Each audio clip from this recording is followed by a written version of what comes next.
Pendant un mois, c'est Speed Théâtre qui t'emmène dans les coulisses du Festival Off d'Avignon. Salut Speed Radio, on se retrouve une nouvelle fois dans le cadre du Festival d'Avignon, cette fois-ci avec le producteur et comédien Tian Gambo et sa chargée de diffusion Mélanie Lefebvre, dans le cadre donc, de sa production et de sa pièce de théâtre Pierre à Pierre, qu'il joue tous les jours du 11 au 27 juillet, excepté les 15 et 22 à 10h05. Bonjour. Bonjour. Bonjour. Vous allez bien ? Très bien. Très bien. On rentre petit à petit dans le festival, déjà 3 jours que ça a commencé, ça commence bien pour vous ce festival ? Ouais, on est arrivé mardi, on a commencé pour faire les montages de l'espace de la cour du spectateur. Et dimanche 10 était le premier jour qu'on a joué les 2 spectacles. Nous sommes très contents parce que pratiquement on a rempli la salle. Donc ça fait du bien.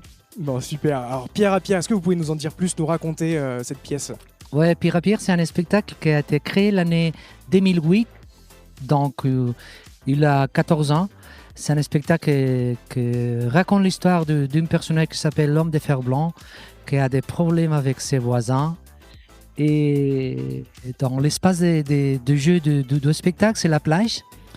Donc, les personnages sont construits à partir de pierres, des cailloux, des morceaux de bois flottants. Coquillages, il y a des étoiles, donc c'est l'ambiance, c'est comme d'une plage, c'est comme la plage de ma ville natale, Vinaroz, au bord de la mer Méditerranée, à l'Espagne. Donc, dans cet espace, on développe l'histoire de 7 petits personnages qui ont des problèmes avec les voisins, surtout des problèmes d'intolérance parce que les voisins ne les comprennent pas. Et c'est un spectacle qui a tourné beaucoup ailleurs du monde, et Mélanie, elle peut vous raconter. C'est un super spectacle très poétique qui est recommandé aux enfants à partir de 2 ans et pour un public familial. Et donc depuis 2008, le spectacle a réalisé plus de 1700 représentations dans 43 pays en 10 langues différentes.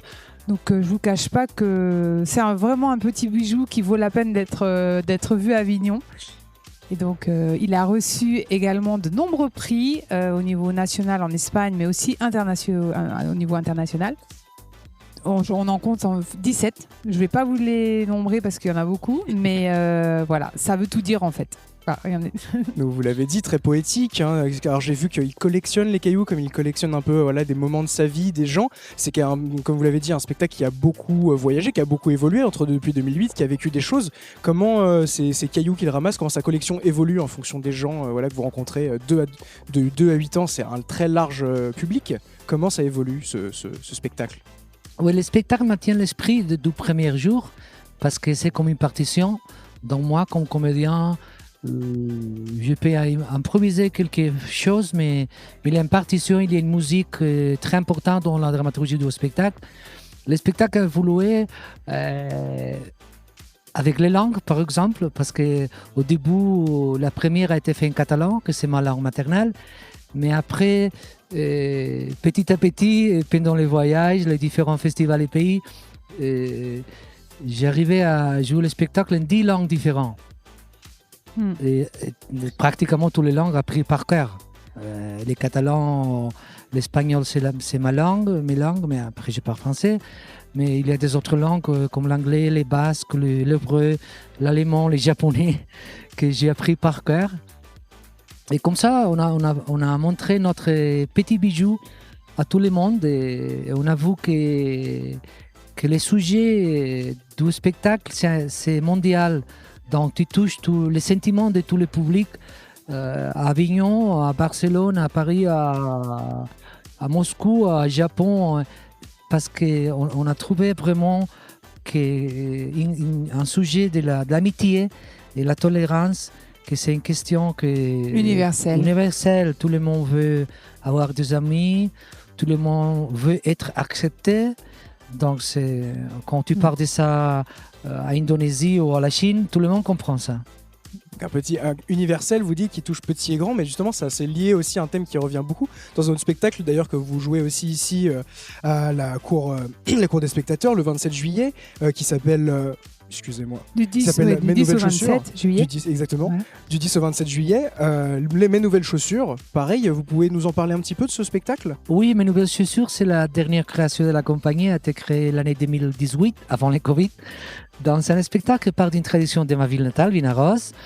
Donc, on raconte la tradition les jours de Sainte Catherine, où à l'époque, quand j'étais petit, les parents nous donnent comme cadeau de nouvelles chaussures, mais en même temps, nous donnent un gâteau qui s'appelle la prima.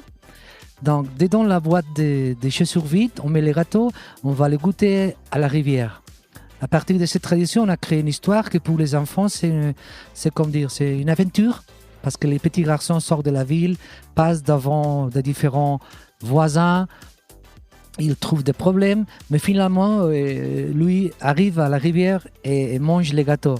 Mais quand il rentre à la ville, la nuit est tombée, donc à partir de ce moment-là, je ne peux pas faire des spoilers, mais il trouve beaucoup de problèmes jusqu'au moment qu'il arrive à la maison de ses parents. Ça, c'est une aventure pour les enfants. Pour les adultes, c'est comme une métaphore sur la croissance. En même temps que quand tu es petit, tu commences à changer la taille de tes chaussures, tu commences à avoir des expériences. Donc, tu commences à te construire petit à petit quand tu marches et quand tu changes tes chaussures. C'est quand même une double lecture, hein, parce que c'est un personnage qui évolue, un enfant qui évolue, un retour à l'enfance, une sorte de lecture un peu en palindrome, je dirais. Est-ce que comment on parle avec un texte comme ça? Comment on peut parler à tout le monde avec un texte? C'est vraiment ça votre thème, c'est l'universel, parler à tout le monde, petit et grand. Comment avec ce texte, comment avec ce jeu, on peut parler à tout le monde? Ça, c'est important parce que nos spectacles, on travaille beaucoup dans des représentations scolaires, seulement pour les enfants.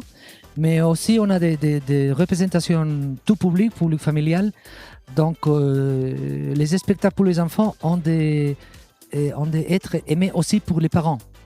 Parce que si les parents, pendant la représentation, déconnectent, ça fait peut-être que l'enfant déconnecte. Donc, on prépare le spectacle, on répète le spectacle, on écrit le spectacle, on travaille la dramaturgie avec 2 niveaux de lecture. Donc, pour les enfants, c'est plus simple, c'est plus visuel, pas beaucoup de textes, pas beaucoup de mots compliqués. Mm-hmm. Mais on envoie une deuxième lecture plus profonde pour les adultes, toujours. Et comme ça, tu retiens tous les publics dans les représentations familiales. Et donc, on peut remercier notamment les auteurs dans ce cas-là, parce qu'on a des super auteurs. Rosa Diaz du spectacle Pierre à Pierre et Jordi Paletti Puig, qui est catalan, du spectacle Mes nouvelles chaussures. Voilà, ce sont les auteurs et directeurs aussi, metteurs en scène, qui ont fait du très bon travail. Oui, le théâtre, c'est un travail, un boulot d'équipe. Donc, c'est très important de trouver 7, 8, 9, 10 personnes, ça dépend de le spectacle, qui arrivent à comprendre quel est l'esprit et partager l'âme de la proposition du spectacle. Une question un peu plus personnelle, là, on parle des chaussures. Alors moi, ça m'a j'ai lu un peu, je me suis renseigné, ça m'a fait tout de suite penser à ce film de Forrest Gump, une histoire où, au moment où il raconte, il nous dit une phrase assez célèbre qui nous dit on reconnaît où sont allés les gens et où ils iront en fonction de leurs chaussures. Elles disent quoi, vos chaussures? Qu'est-ce qu'elles racontent? Les chaussures parlent, c'est tout à fait ça en fait. C'est les chaussures dans notre spectacle, à part le fait donc déjà de la tradition qui est née, donc qui existe toujours à Vinaroz, mais à l'époque quand on était petit, on n'avait qu'une paire de chaussures pour passer l'hiver, donc on recevait ces chaussures pour tout l'hiver. Mais donc ça c'est le début du spectacle, et après ces chaussures tout au long du spectacle, elles vivent une expérience, donc elles sont riches de vie et d'expérience. Donc voilà, c'est un peu ce que redit Forrest Gump dans son film, c'est ça. Cette scène qui donc suit l'histoire de ses chaussures, et pareil pour Pierre à Pierre. Est-ce que vous avez des réseaux sociaux où on pourrait vous retrouver, en savoir davantage? Juste avant de vous parler des réseaux sociaux, j'aimerais juste préciser que le spectacle Mes nouvelles chaussures a été créé juste avant la pandémie, et malgré tout, il a quand même une très belle trajectoire aussi nationale, donc espagnole, mais internationale. Il a été également représenté en plusieurs langues, et il a reçu des prix qui sont assez importants. On en compte 4, dont un qui est le prix Max. Donc c'est l'équivalent, on va dire, des prix Molière en Espagne. Donc il a reçu le prix au meilleur spectacle pour public, pour infantile et familial. Donc c'est quand même pas rien et on est super content de ces récompenses en fait. Voilà. On a hâte de découvrir ça, oui. Pardon. Et c'est important de dire que nous sommes à Avignon pour première fois et nous sommes là pour fêter les 30 ans de la compagnie. Donc, il y a une chose qu'on veut raconter, c'est tout le public qui vient voir notre spectacle, à la sortie, peut participer à une tombola Loto Jambon Serrano d'origine espagnole. Voilà. Et c'est comme un petit détail pour fêter marquer le coup des 30 ans de la compagnie. De 30 ans de la compagnie, voilà. Donc à la fin du festival, on organisera un tirage au sort qui sera filmé et que justement on publiera sur nos réseaux sociaux. Donc on va y revenir. Très bien. Et donc le gagnant, l'heureuse gagnante recevra à son domicile un jambon espagnol avec le pied et le couteau, voilà, pour fêter la fin du festival et les 30 ans de notre compagnie. Et la web de la compagnie, tu peux la dire ? Oui, alors la web de la compagnie, on le publiera donc sur Facebook. Très bien. Qui est le Facebook, réseau social. mon Facebook, c'est Tian Gombau, Ouais. Gombau. Voilà, Tian comme Sébastien, Comme Sébastien. Tian Gombau, Ouais, c'est ça, Facebook. c'est Facebook. Et la page web, c'est en catalan, donc accrochez-vous. www.homedibuixat, alors c'est HOMEDIBUIXAT.com. Voilà. D'accord. Et donc autant sur le Facebook que sur la page web, on publiera la vidéo du tirage au sort le 28 juillet. Mais si vous cherchez dans les chercheurs internet, Dans Google Tian ou, voilà. Gombau ou Mes Nouvelles Chaussures, ou spectacle Pierre à Pierre, théâtre d'objets, vous arriverez à trouver la page web. Super, on le rappelle, donc on vous retrouve pour vos 2 spectacles, Pierre à Pierre et Mes Nouvelles Chaussures, au théâtre La Cour des Spectateurs, à 10h05 pour Pierre à Pierre et à 11h40 pour Mes Nouvelles Chaussures. Merci beaucoup d'être passé sur Speed Radio. C'est nous qui vous Merci. remercions. Bon festival. Merci à vous aussi. Au revoir. Du mix et du théâtre, c'est Speed Radio. Découvrez toutes les émissions et podcasts sur le www.speed-radio.com.